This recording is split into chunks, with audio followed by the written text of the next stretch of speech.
Hey, this is Barrett, Engineering Manager for CorkSport Mazda Performance, and today I'm proud to announce the front strut tower brace for the 4th generation Mazda 3.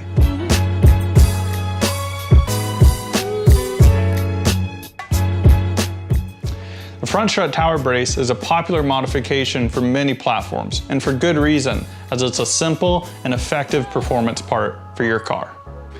A strut bar works by connecting both strut towers to each other to help improve chassis rigidity, stiffness, and thus improving ride quality and driver feedback.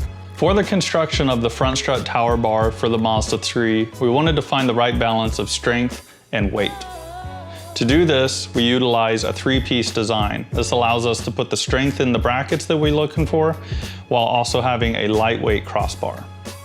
The outer brackets are manufactured from carbon steel, welded on a jig for precision fitment, and then powder coated to a nice finish for long durability and reliability. Connecting the two brackets is a 2024 aluminum crossbar that keeps our strength up and our weight down, and then is polished to a mirror finish with a beautiful CS badge. So wrapping up the front strut tower brace for the Mazda 3, of course, is included hardware, and then color step-by-step install instructions and the knowledgeable support of the CS team via email, call, whatever works best for you. So thanks for checking out the front strut tower brace for the Mazda 3 4th generation. Be sure to stay in the know, check out the blog, subscribe to the YouTube channel for more information. This is Barrett, tuning out.